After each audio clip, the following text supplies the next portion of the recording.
Is anybody in? Yeah. Bismillahirrahmanirrahim. Alhamdulillahi Rabbil Alameen. Wa usalli wa usallim ala Sayyid al-awwaleen wal akhirin. Nabiyyina Muhammadan wa ala alihi wa sahbihi wa barak wa sallam.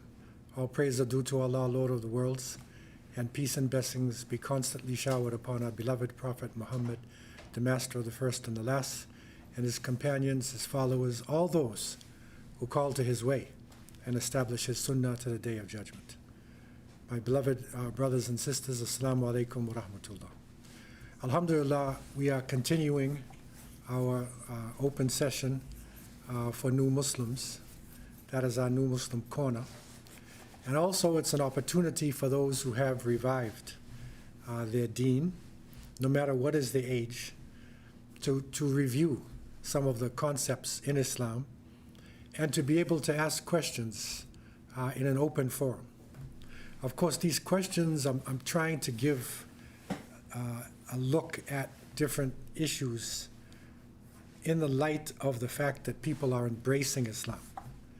So those who may have lived in Islam for a period of time and they have an understanding from their part of the world, or they may have a difference of opinion with another group, this may not be the right place. This is foundational. So this is to give the essence of Islam in a neutral type of balanced way, going back to the sources, to use the original concepts coming from Prophet Muhammad, peace be upon him, and his companions, and those in the first generations. And so with this concept in mind, then we try to understand what has happened to Muslims over the centuries, how we are using terminologies and concepts, and then how can we confront this today in the world we're living in today.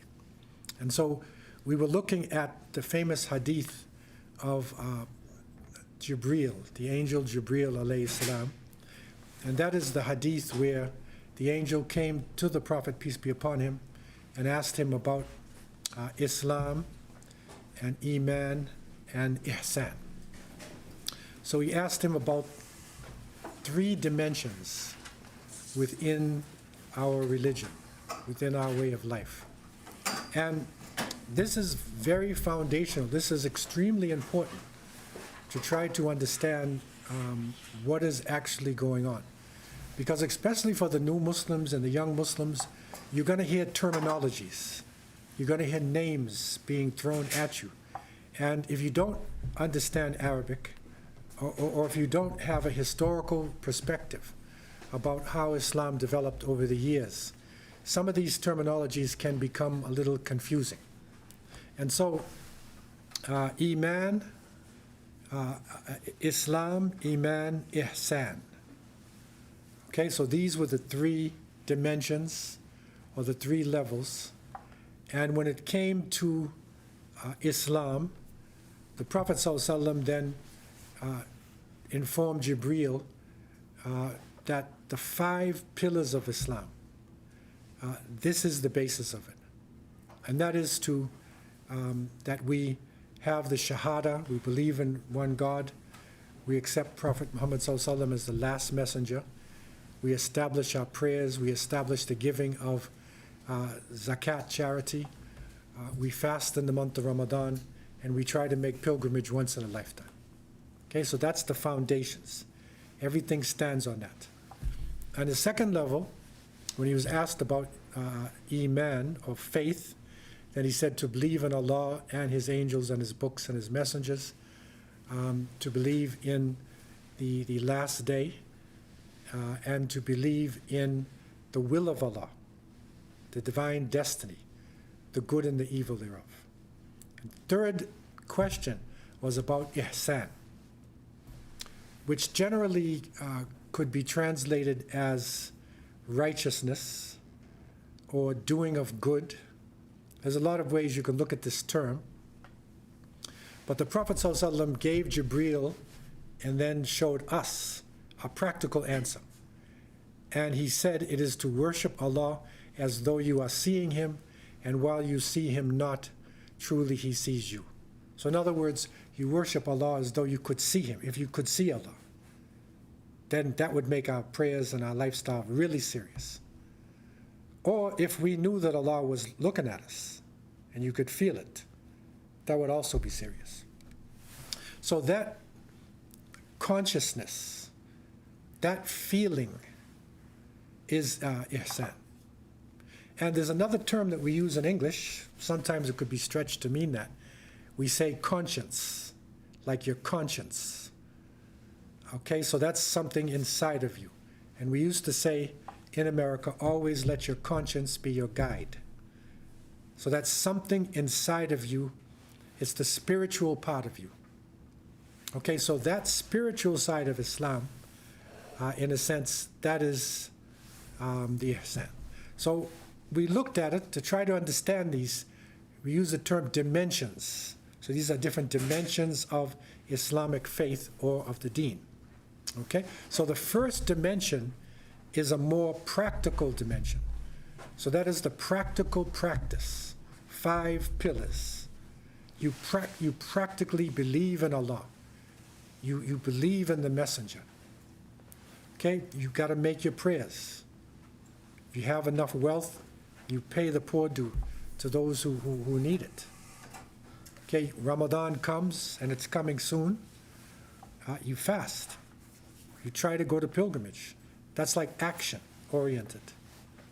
Okay, the second dimension is more of our faith. It's more of what we believe in it. So it's like ideas, it's beliefs. Okay, and these are the articles of faith. And the other dimension is the spiritual one, and that is, gaining or trying to be as perfect as we can, gaining perfection, or you could say excellence. Allah is the only one who's perfect, but to try to be excellent in what we're doing, in our prayers.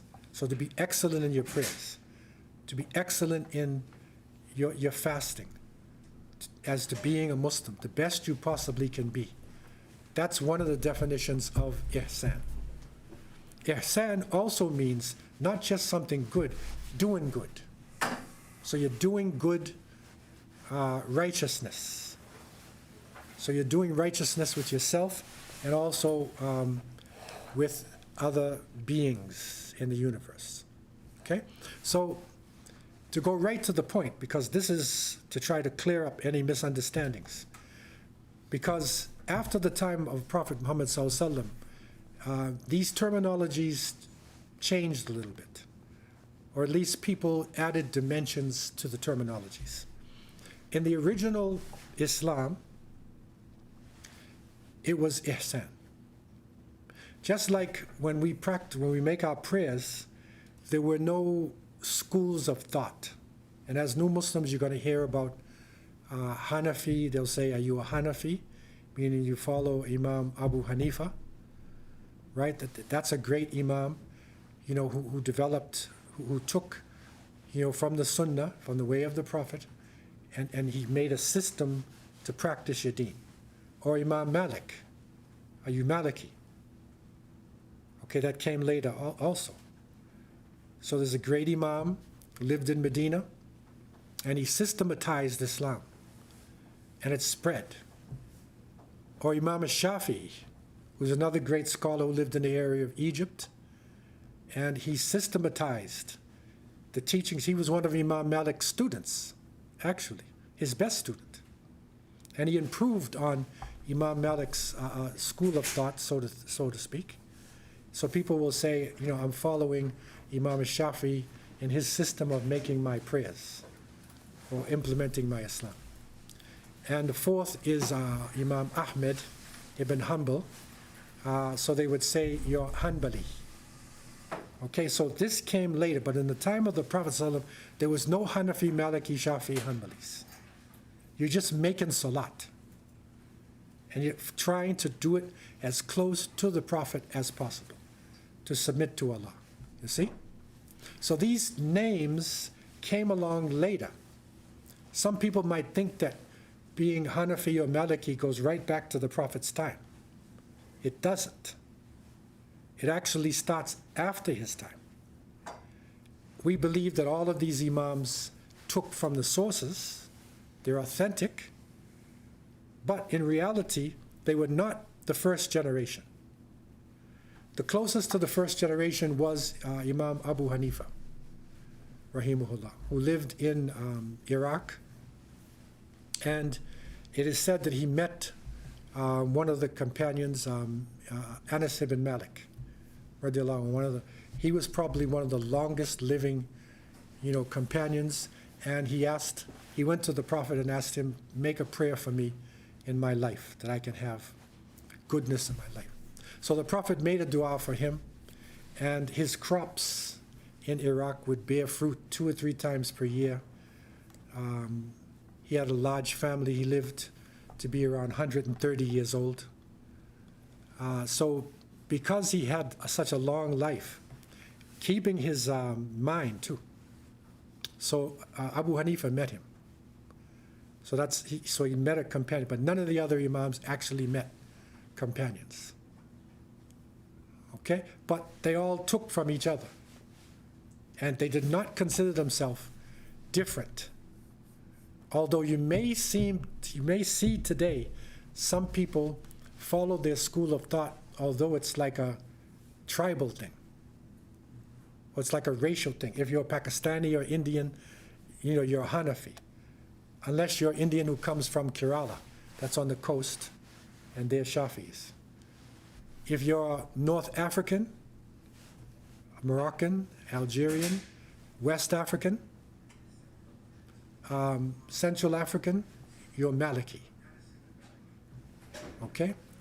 Imam Malik never went to North Africa. He never went to West Africa. His teachings did. You see? If you're in Egypt, or if you look at Egypt along the Red Sea, and then, so all the countries there following the Red Sea, especially like Yemen, Sudan, Somalia, right? And then on the trade routes, so that goes to Malaysia and Indonesia, right? So these areas, Swahili coast, like Mozambique and Kenya, they're Shafis, because the teaching spread with the merchants and with the teachers following these routes. In the area of Iraq and Arabia and the Gulf, then you'll find a lot of people are Hanbalis. Although Imam Ahmed, was in Iraq. Okay, so the original concepts are there, and then it is codified. So I'm using the word codified. It's put into a form so that people could easily digest it. If a teacher comes into an area, Islam spreads to a total new area, and suddenly there's 100,000 people who embraced Islam. How are you going to teach the people? You can't just go into a book and randomly teach. You got to have a system. So this codified way of making salat, so that the people could now have a system to pray, a system to pay zakat. So this is how these schools of thought developed. And they did not develop racially or tribally or to be against each other, no. Only to explain Islam. So it's like the codification of especially number one, the Islam part, the codification of that. Right? Now, when it comes to ihsan, when it comes to that level, there are people from the time of the Prophet ﷺ who tended to be more spiritual than others, if I can use that term. Everybody has a personality. Like Umar ibn Khattab, radiallahu anhu, he was very powerful, a statesman. Khalid ibn Walid, great Sahabi, he was a warrior. Right? Abdullah ibn Mas'ud, master of the Quran. And you have different, companions. Abu Dhar al-Ghifari, very spiritual person, highly engaged in the prayers and the spirituality. But they were all companions. And there was no difference between the one who was fighting or the one who was spiritual. They actually benefited from each other. And it is said that when the companions would line up for prayers, okay, then they would look to see who is the best in prayer.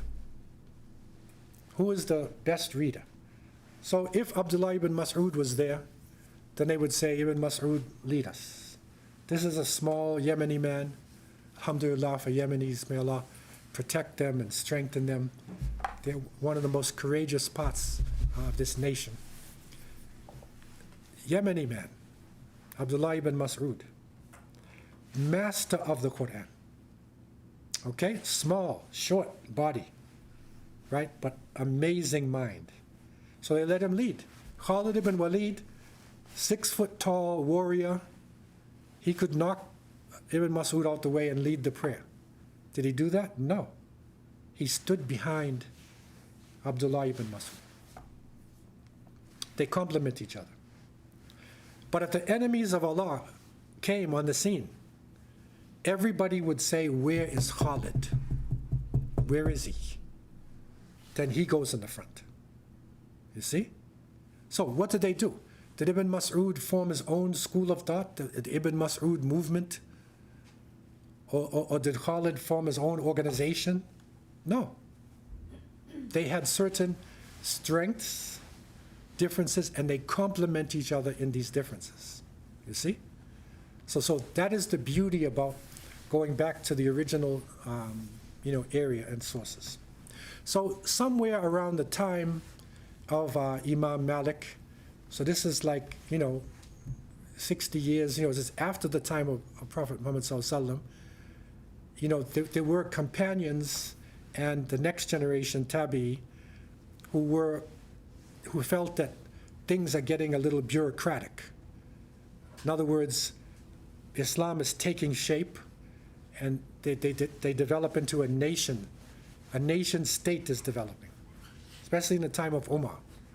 So he organizes things. But sometimes when you have bureaucracy, when you have systems like that, and you start codifying, you get a little bit too dry because it's by the book. Okay? So they wanted to emphasize the spiritual part. Al-Hasan al-Basri, rahimahullah, great scholar, known as a very spiritual person, knowledgeable person. People like that started to become sources of spirituality. So in other words, if you want to know how to pray, what are the rules of salat, you might go to a certain person. But if you wanted to know, how do I improve my consciousness of salat? Like, how do I learn to love salat? See the difference in the two. So if you want to know how to love salat, right, the spirituality of making salat, then you would go to somebody like Hassan al-Basri.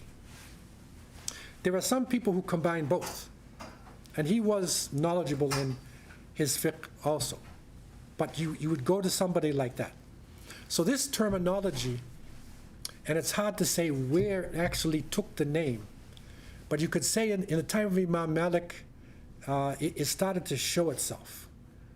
So this is like, go like 60 years, after the death of the Prophet ﷺ, it's showing itself, and the word tasawwuf is used. Tasawwuf. And that is being used as a sort of a meaning of ihsan by some people. Okay? In the beginning, again, as one of the great scholars said, tasawwuf in the beginning was a reality with no name. So there's no name to it, but it's a reality. Okay, you live, a tough life. You abstain from the world, right? You try to be as spiritual as possible, right? That was tasawwuf. And again, just quickly, there's a lot of discussion about where does this word come from. And the most authentic is that it comes from suf, which means wool. So when because the people who tended to want to live a aesthetic life would tend to just wear, a cloak, rough type of clothing, whatever, generally made of wool, especially in the northern countries or in the desert. Because in the desert, surprisingly enough, it gets cold at night, right? So if you want to get up for tahajjud prayer at night in the desert, it's not 40 degrees centigrade. It can be cold. Okay, so this wool. So tasawwuf with sad coming from that. Another explanation is that it comes from safa, which means to purity. So somebody who wants to purify themselves. Okay, they want to clean their heart and purify their heart by doing tazkiyah, which is also a form of purification, tazkiyah. Okay, so this terminology comes. Also, there's a group called Ahl Sufa, and these are the people who lived in the mosque, in the masjid of the Prophet, and they used to dedicate their life to making prayers, to education, ta'lim, feeding the poor. If new Muslims came, they would take care of the new Muslims in the masjid. The masjid was an all-purpose center. It was not just open for prayers and then closed. It was 24 hours open.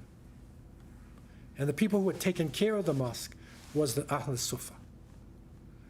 And one of the great people of the Ahl Sufa is Abu Hurairah himself, who was a great scholar and companion, and he loved creation. And they called him Hurairah because it means little kitten, the father of the kittens. Because anywhere he went, 25 kittens would come running after him, because he was always feeding them. So like he loved animals, right? He was just that kind of a person, right? So these are some of the definitions where it comes from. And, you know, as Islam spreads, as I said last week, Islam is spreading rapidly, and it crosses barriers way into China, way up north into Dagestan, Chechnya, Russia, way down south into the Swahili coast, all the way to Morocco. Within 100 years, there's no mass communications. And people are accepting Islam and bringing in their own religions and their own ways of life. And they're Muslim. Okay? So differences started to come. So this is where, you know, scholars had to codify. And when Islam, especially when it went to, of course, when it hit the Christian lands. So even in the area of Jerusalem and the Byzantine Romans, they're Christians, right? And the Christian lands, they had monks and nuns in monasteries. So you'd run across people who dedicate their life in spirituality. Amongst the Jewish people, they also had what they call Kabbalah, which is a type of their spirituality, right? These spiritualities can also turn into magic too. But it is sort of the spirituality that the Jewish people look at as Kabbalah. Okay, so you find people who are doing that. You go to the Hindu lands, and you find gurus who are dedicating themselves, and they want to like defeat their body and rise out of their bodies. So they do exercises, they fast long periods of time, they even subject their bodies to punishments until they can even take pain away from parts of their bodies. Okay, gurus, and then Buddhist monks. So all of this is coming into Islam, and then what happens in some of these areas, and I'm trying to simplify this, is that these lifestyles come in and they translate it into Arabic. So it gets translated to Arabic, and sometimes you cannot separate the translated Buddhist lifestyle from the original Islam. You can see that concept. And sometimes they get mixed up. Okay, so therefore, you will have groups of people who will develop, not just dealing with fiqh, the level of Islam, or iman. Aqidah is your belief. That's iman. That's a word called aqidah. So you see people talking about, what's your aqidah? That's the level of iman, right? So that develops. But the level of ihsan, so people started to bring their own spirituality. And what develops is, you could say, two streams. Two streams. There is the sober, cautious approach to ihsan. And that is the scholarly approach, where the scholars are leading, and the definition, anything to do with ihsan or Sufism, tasawwuf, it has to stay in the boundaries of Islam. But then another form comes in, more than likely influenced by Buddhism, Hinduism, Christianity, right? That type of spirituality. And that is what I'm calling sort of like an intoxicated form. And because it's based upon the concept of wahdatul wujud, right? And the concept of wahdatul wujud, meaning the unity of being. So in other words, in many of these religions, in all religions really, people they try to understand death. Because when you die, your soul is going on. So where does it go on? Hindus say, you got to come back and go into another body. Different people have different concepts. So that's like the spiritual part of life. Everybody has to deal with this. So how do you deal with the creative force?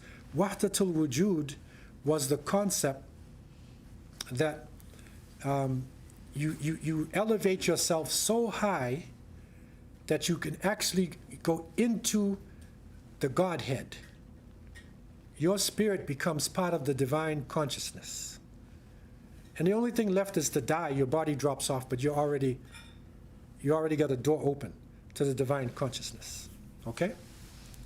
And that's wahdatul wujud. And you'll see wahdatul wujud in, like I say, Hinduism, and in Buddhism, especially the group, the Jainism, where they believe every living thing has got power, life in it. So God is in it. So they say God is everywhere. Everything God is inside of it. Okay, that was rejected by the sober, cautious tasawwuf, and through fiqh, or our understanding, because we know that Allah subhanahu wa ta'ala is above 7 heavens, not on earth with human beings. But Allah sees all things, hears all things, right? But it's not down here in this earth. This is creation. So Allah is above the creation. Okay? So that was rejected. And Imam Junaid, he died around 910, just to give you some chronology, around 910 AD is when he passed away. And there's also Imam al-Ghazali, who's a famous scholar as well. He's in the sober, cautious form, right? He was born around 1111, right, after Junaid. So there were scholars who were following this sober way of ihsan. And for many of these people, they didn't even use the term like we use Sufism today, or they didn't even use these terms. When you go back on their writings, there were no groups around. And some of the scholars who you would think, because there's another terminology that may come out of discussion, like it's called Salafi, which is somebody who's, rigidly into Quran and Sunnah, wants Aqidah to be straight. And one of the famous leaders of that group was Imam Ibn Taymiyyah, very famous. Okay, and one of the famous leaders in the sober, cautious tasawwuf was Abdul Qadir Jilani, Shaykh Abdul Qadir Jilani. And you would think that the two of them, according to what you might hear in discussions, were enemies. No, they were actually colleagues of each other. And they used to write each other regularly. They both live in Baghdad area. So they respected each other. They disagreed on certain concepts. They did disagree. But they respected each other.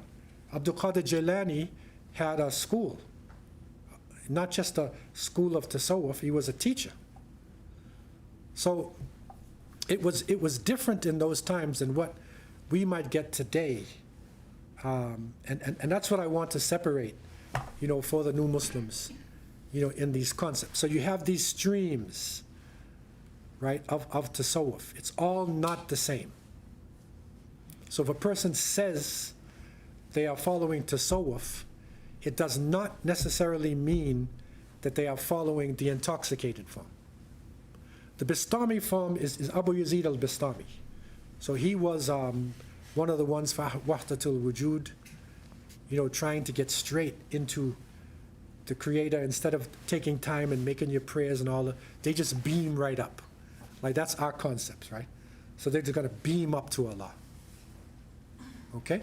Whether you do it with whirling, called sama, like whirling dervishes in Turkey, or you do it through abstinence, punishing yourself to gain a type of spirituality. There's different ways of coming to it, but it was rejected by the people who were more balanced in their approach. And I want to show you, to give you Imam Malik's concept here. So Imam Malik is one of the great scholars of fiqh, right? Jurisprudence.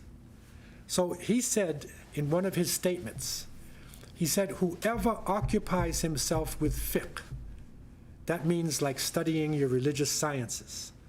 Like you study salat, aqidah. If you occupy yourself only with the books, right? So he said, man tafaqqaha, whoever occupies himself with fiqh and does not pass through a process of training in tasawwuf will become a sinner. So he said, man tafaqqaha wa lam yatasawwafa faqad tafassaqa. So what he's saying is, if you get really into the books and you have no spirituality, you can become a sinner because you don't have the spirit of prayers. You don't have the spirit of Islam. So you can actually have all this book knowledge, but you didn't develop your character. So you can actually become a fasiq. A fasiq is a believer, but a weak believer, a sinner. You're committing sins. So if you study the books, you got to have spirituality. That's what he said. But then he said, وَمَنْ تَصَوَّفَ وَلَمْ يَتَفَقَّهَ فَقَدْ تَزَنْدَقَ. So he said, whoever goes into this tasawwuf thing, because it was new in his time. So if you go into the spirituality, but you don't learn religious sciences, then you can become a heretic, a zindiq. So if you go into these spiritual sciences, you go into the spirituality and you don't have fiqh knowledge, the knowledge of the sharia, you can actually become a kafir. Zindiq means a disbeliever. And you'll see that some people who practice this extreme form actually say statements that put them outside of Islam. Like one of them, when they said, "Where is Allah?" Then he said, "Allah's in my pocket." Now, if you take that for face value, right? Allah is in his pocket, but he believes that Allah is everywhere. If you have that wahdatul wujud, so that means that Allah is all over the place. So he used that as an example, and that, according to the legal scholars, put him outside of Islam. That's what Imam Malik said. But then he said, وَمَنْ جَمَعَ بَيْنَهُمَا فَقَدْ تَحَقَّقَ. If you combine the two, then you will have attained the truth. This is Imam Malik. He said, so if you have the religious sciences, the fiqh, and you have spirituality, if you can combine them, then you have haqiqah. You will have the truth. That's the saying of Imam Malik. And this is before the Sufi groups actually started to develop. Okay? Now, to go back to the groups itself, and I'm going to deal with this part and open up the floor for any discussions. The basis of the groups, now remember, Islam is spreading, and these groups who want to have spirituality start to form. Now, in some parts, there were monasteries with Christian monks. There were monastery-type areas with gurus, like Maharashtra in India is famous for this. There were Buddhist monks, and they tend to have monasteries or places where they would teach their followers. Okay? And so people started to congregate to learn about ihsan. And what developed is what is called Silsilah. So a Silsilah is a chain. Okay? A Silsilah is a chain of secret knowledge coming from the Prophet, peace be upon him, to his companions, especially two of them, Abu Bakr and Ali, these two famous companions.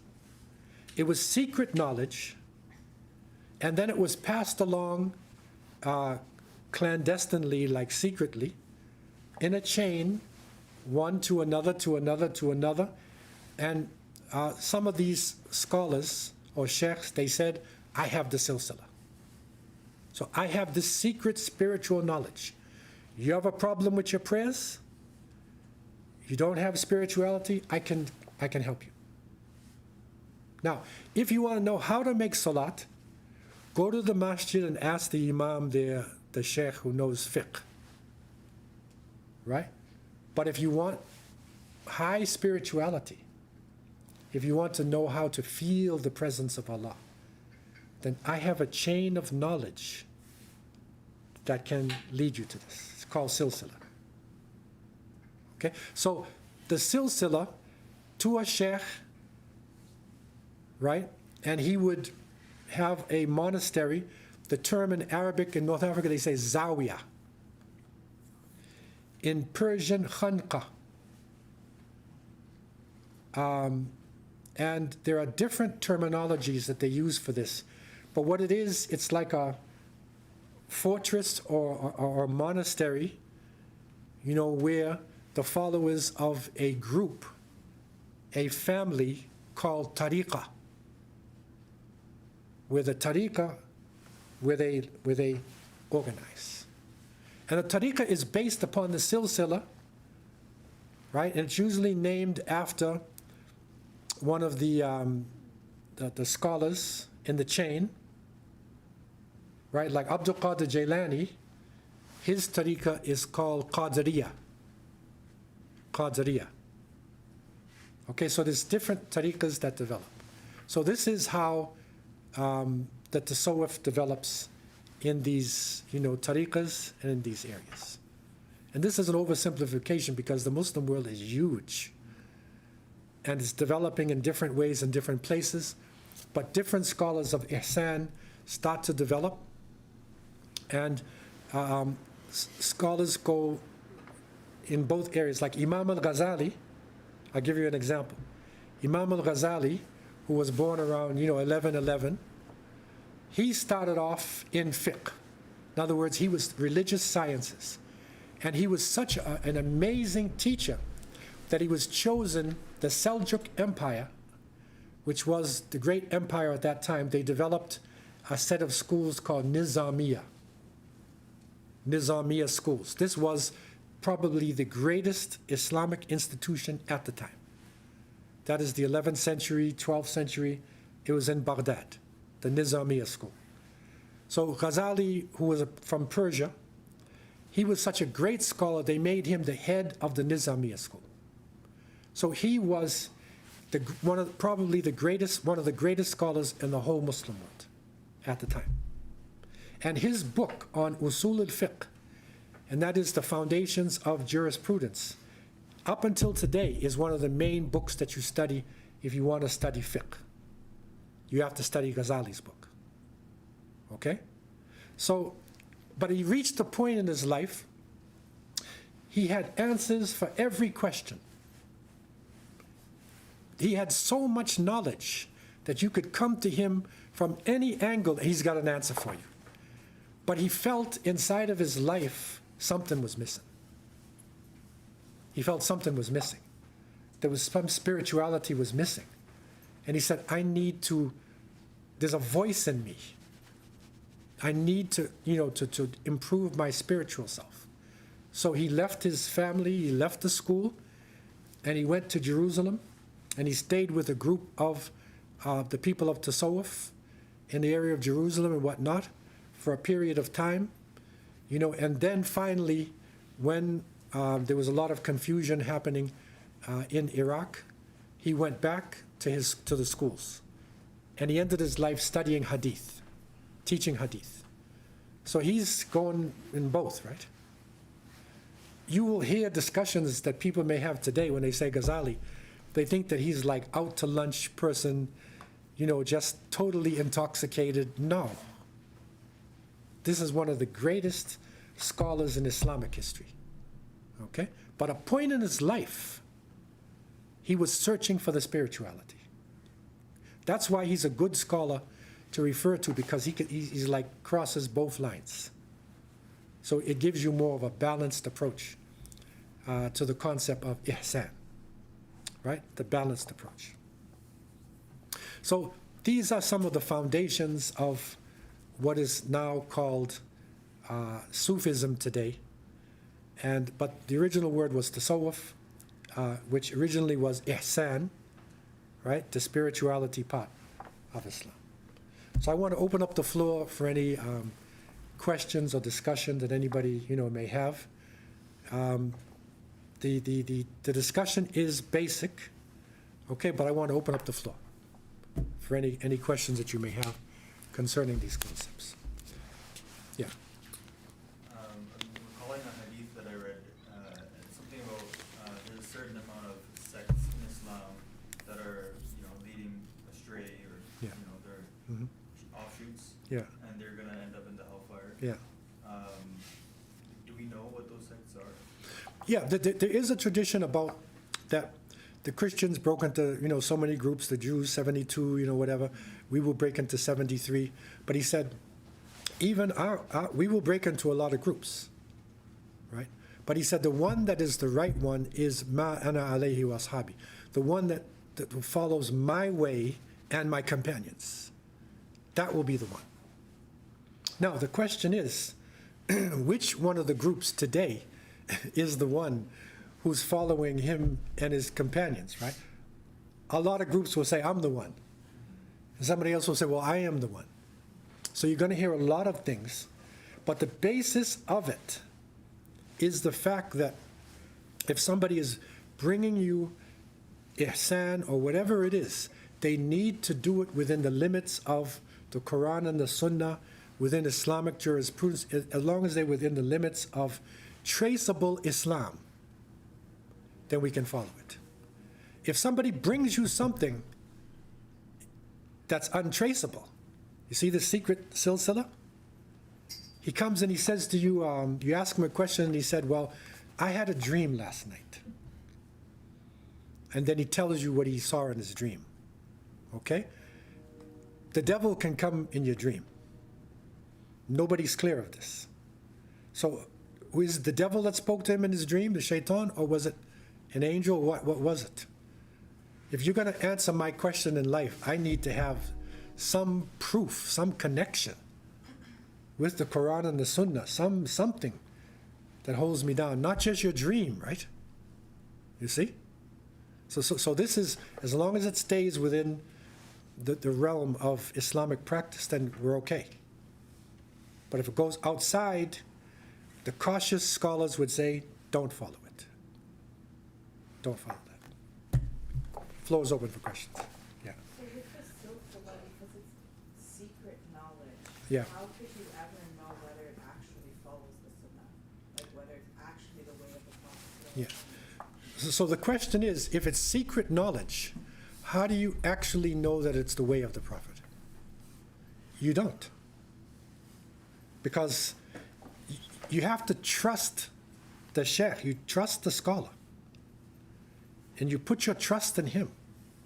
And some of the groups in Tasawwuf, I'm not saying all of them, they will say when you accept the sheikh and you take allegiance to him, it's like when you're having an operation and the doctor, you submit to the doctor, right? And he puts you under, he gives you anesthetics and he's cutting your body up, right? So do you wake up and say, doc, could you cut this side? No, man. You go to sleep and hope the operation is all right. So he's saying, accept me, right? I'm like a doctor. But the problem with that is, if he's telling you to do something outside of your Islamic practices, then this is, it's dangerous. And the cautious scholars would tell you, don't follow it.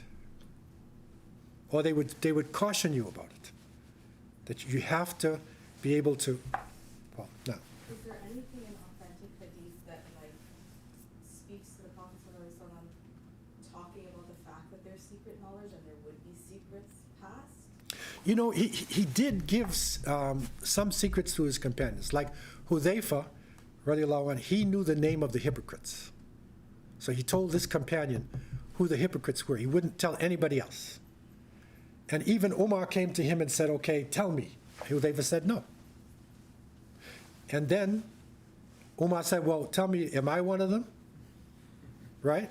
And he said, no, you're okay, right? But they would watch. If somebody died and Hudhayfa didn't come to his janazah, right? Then they would say, okay, wait a minute. Like, where's Hudhayfa, right? But he never told. And you remember the hadith that we learned earlier, where the companion learned, you know, what is it that Allah wants from us, right? What is it? It was like secret knowledge, and he gave up this hadith on his deathbed. On his deathbed, he revealed it. But not to keep it a secret. Like that's what I'm struggling with. Like it was Yeah. ultimately revealed not as a secret anymore. But this concept is that it's supposed to remain secretive. That's what I'm, They are saying that it was special. When they say secret, it's like special. So it's secret. It's not for everybody to know. But that's a shaky thing, because how can you trust somebody? I mean, just because he has a nice beard or he has nice olive oil and he's shining, like, do you trust him because of that? There's got to be something that grounds us. And as a new Muslim, there's going to be a lot of versions of Islam that's going to come to you. You got to ground yourself in Islam so that whatever comes, you can be able to, even they say fact checking. You got to fact check some of the things that people say. That's very important. And that's the reason why people study Islamic studies. Because when you study Islamic studies, you now are able to fact check. You can go back to the hadiths, sayings of the Prophet. You can go to explanations of the Quran. You can, you know, that's your fact checking. That's where your scholars, that's what scholars are for. Right? That's what it is. And the more knowledge that you can get, you can do the fact checking.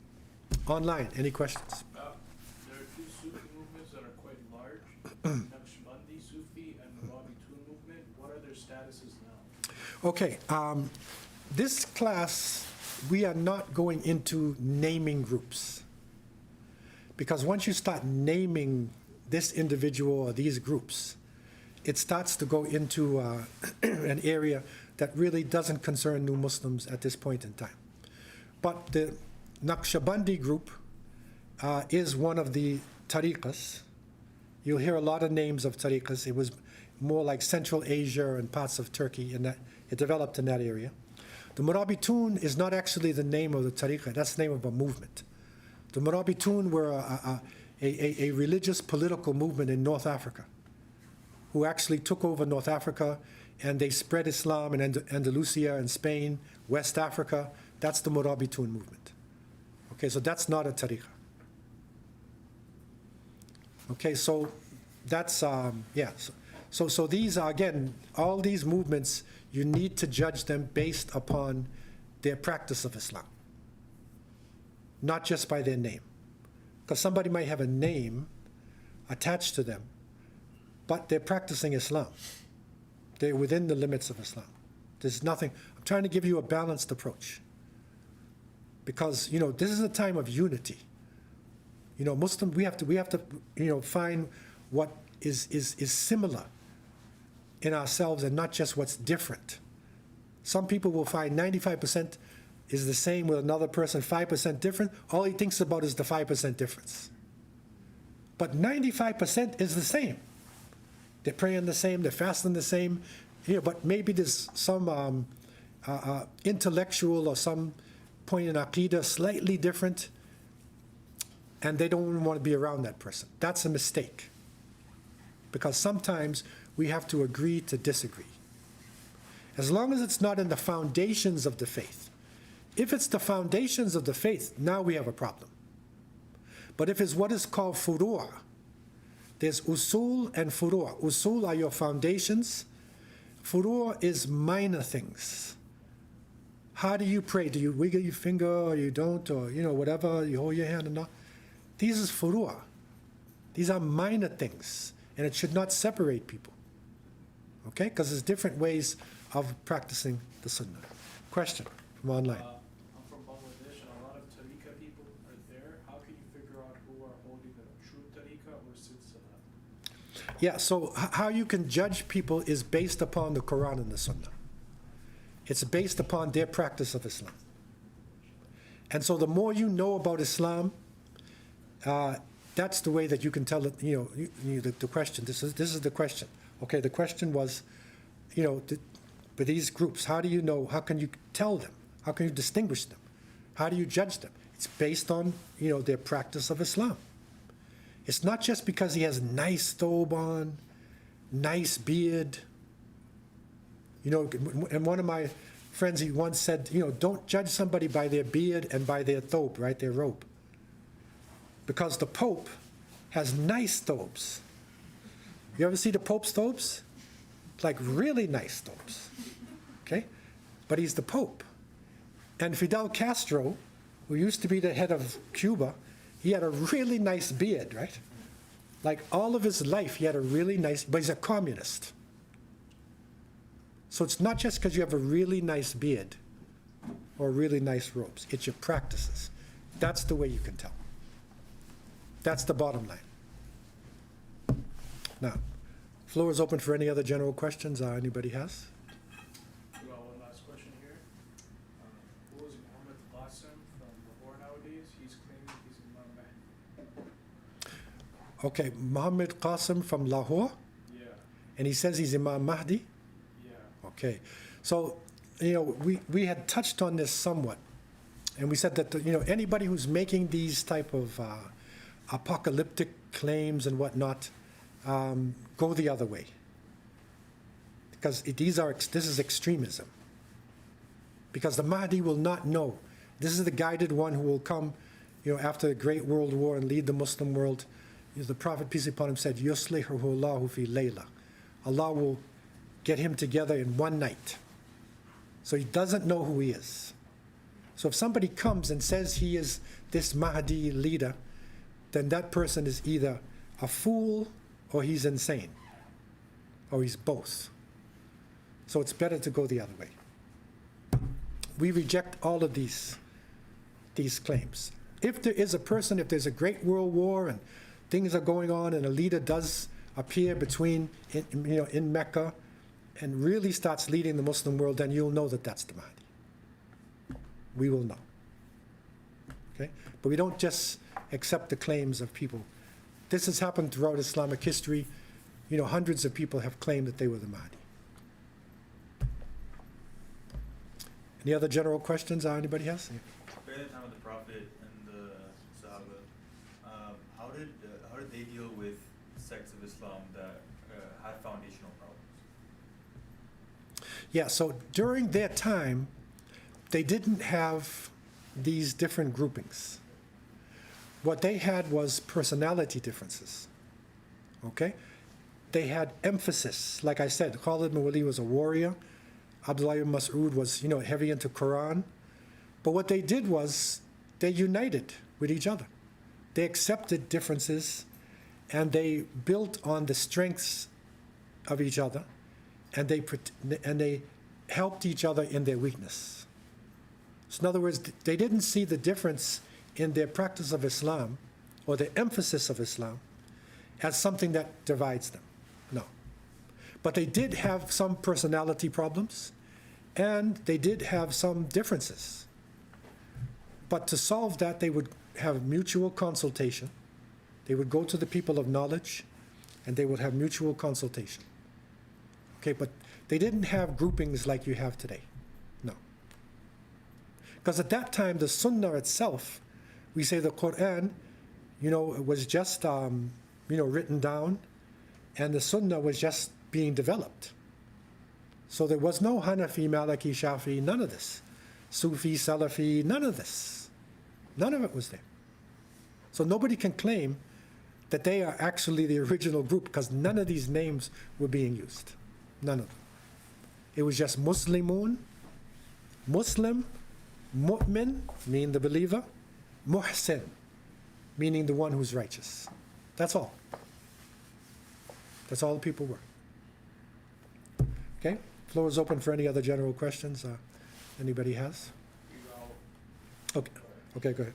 I feel like you might go into this later, but what are some examples of training into Tasawwuf? Yes, so what I want to do, because this is the first definitional classes, next class, inshallah, I want to give you some actual practical training in Tasawwuf, sober, cautious, spirituality. How do we actually approach this? And there's a great scholar in West Africa, Sheikh Othman Danfodio, an amazing scholar, balanced scholar, and his teachings are amazing. So I want to bring these to you. A person who had both sides, so like Imam Ghazali, right? He had both. And so from next week, inshallah, we're going to go into actual practical ways of dealing with Tasawwuf in a practical way. Okay? But first, you need to understand these streams, right? Because, like I say, a person came into the mosque many years ago, and he was a European Canadian, and came in the mosque, looked like he was sort of lost. So I went over to him and I said, okay, Assalamu alaikum. He said, wa alaikum salam. So I said, are you Muslim? And he said, no, I'm a Sufi. I said, okay. I said, are you a Muslim? And he said, no. And I was surprised because how can you be a Sufi without being a Muslim? Because Tasawwuf is supposed to be only ihsan, right? So you got to go to Islam and Iman first before you reach ihsan.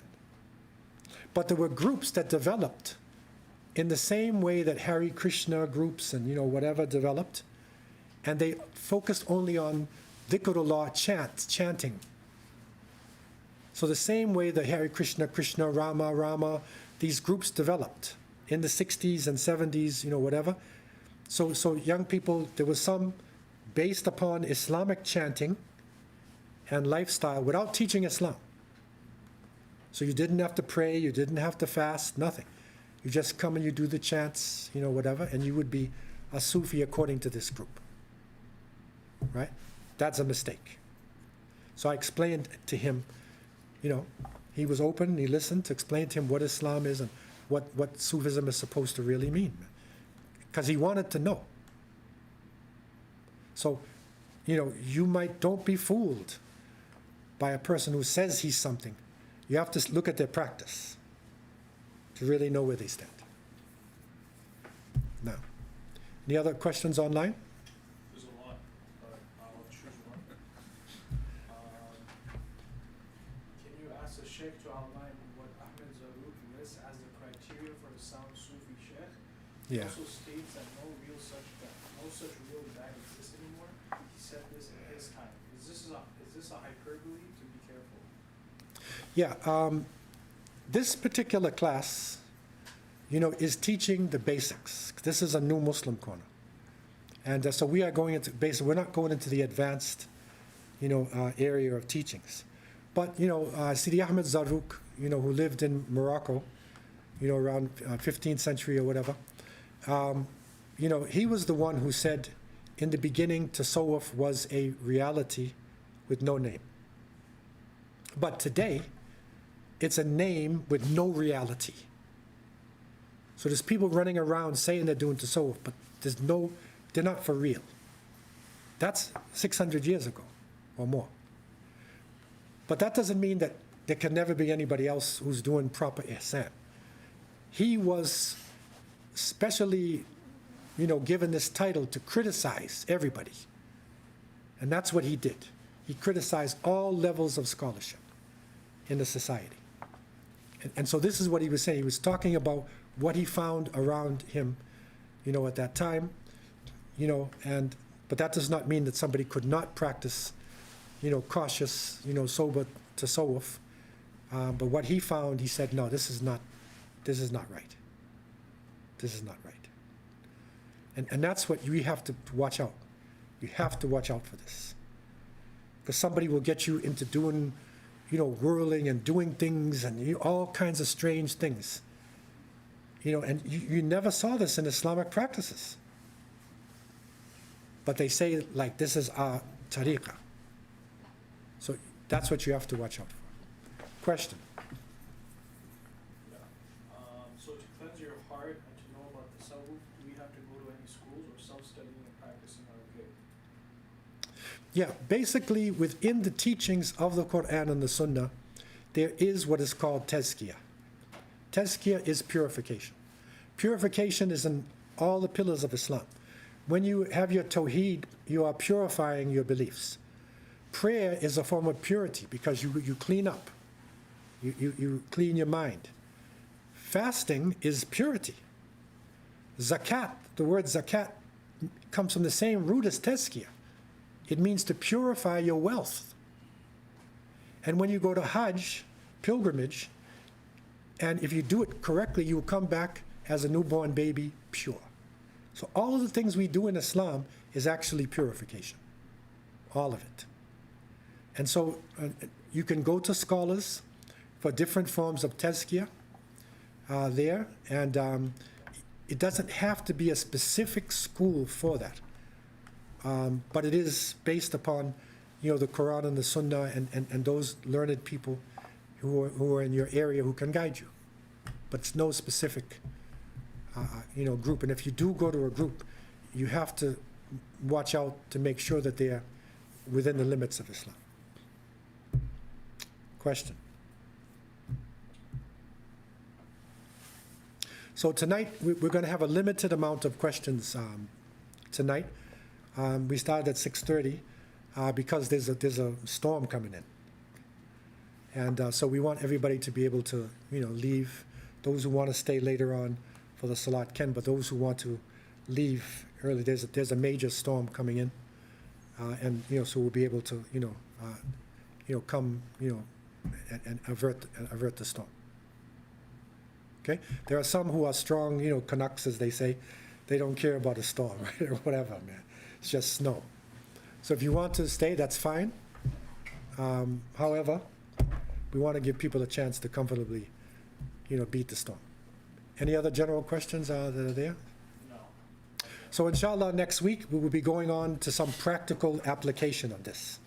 So you can actually get some teachings and see a balanced scholar who you can relate to in terms of your purification of yourself. So I leave you with these thoughts, and I ask Allah to have mercy on me and you. Wa akhir da'wana, alhamdulillahi rabbil alameen. Wassalamu alaikum wa rahmatullahi wa barakatuh.